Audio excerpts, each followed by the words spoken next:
Hey everybody, Goosebumps or Dummies here, and welcome back to another book review. This time we're talking about the Cuckoo Cock of... redo.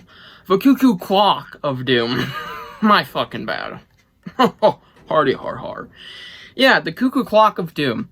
Not being confused with the Cuckoo Cock of Doom, or the Cuckoo Cock of Doom, or the Cuckoo Flock of Doom. Fuck you. Anyways. The Cuckoo Clock of Doom is a very popular Goosebumps book and was used in the Goosebumps 2023 series, Goosebumps. Yeah, I know, really creative name, which aired on Disney Plus and Hulu. And it was a pretty cool episode. And also the TV adaptation in the 90s, and yeah, it is a very well-known Goosebumps title. And it's even featured in a Goosebumps Retrotin and was reprinted multiple times, having a classic Goosebumps reprint, of course, Retrotin reprint, and a 2003-2008 Error Run reprint. Yeah. Mouthful there. Pretty popular book. And also, one of the more memorable stories for some good reasons and some bad reasons. Terror the Terrible. So yeah, let's get into the review. And now for the blurb. Don't beat the clock. Piece of shit fucking tagline anyways. Terror the Terrible. That's what Michael Webster calls his bratty little sister. She loves getting Michael in trouble, making his life miserable. Things couldn't get any worse. Then Mr. Webster brings home the antique cuckoo clock. It's old, it's expensive, and Mr. Webster won't let anyone touch it. I can see why, man. It's like my goosebumps, you know? Poor Michael. He should have listened to his dad, because someone put a spell on the clock. A strange spell. A dangerous spell. And now Michael's life will never be the same again. Viewer beware, reader beware, everything beware. For a scare, goosebumps. And guess what came after this? Watch but fucking free.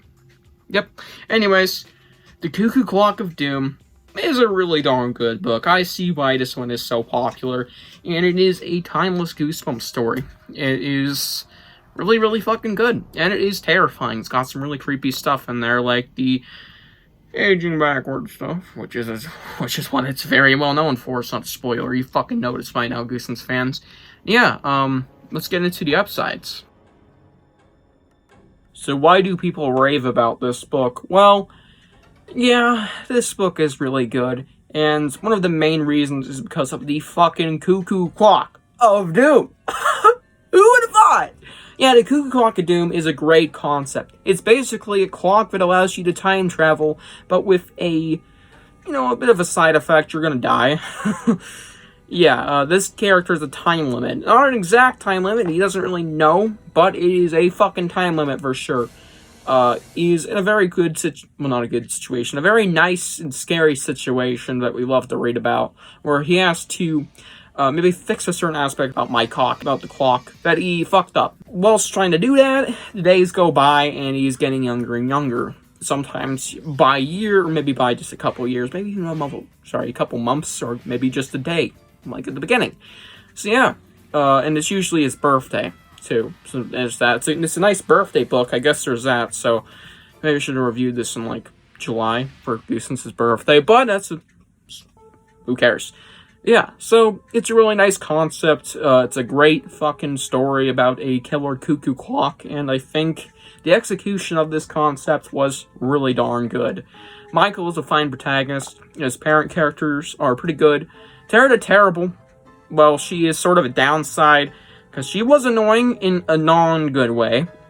She is so bad, and you'll love to read about her fate.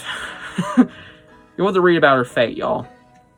And that leads to my next upside, alright? The ending, fuckers.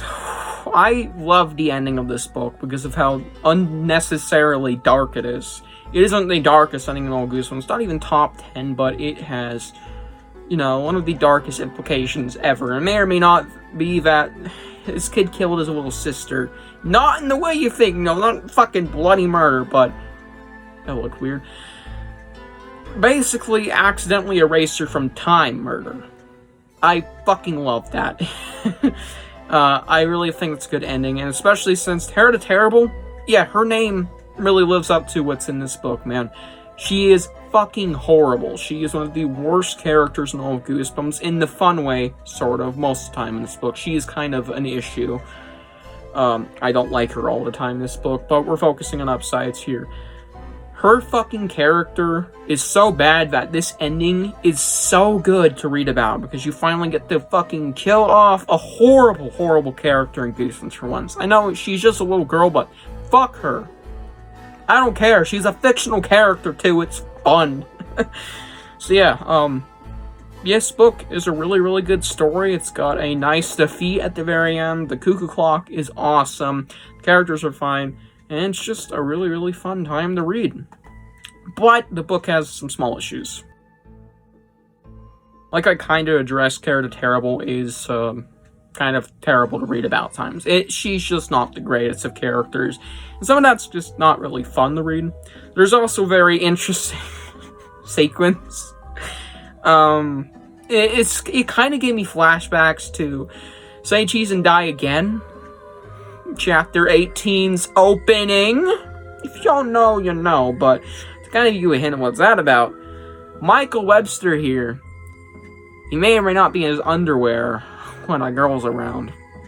It's like when Sherry's skirt... Yeah, really fucking gross, Stine. Why the fuck did you write that into this book? I hope they removed that in the classic Goosebumps reprint. If anybody's read it, tell me. I hope they did, because that is fucking weird.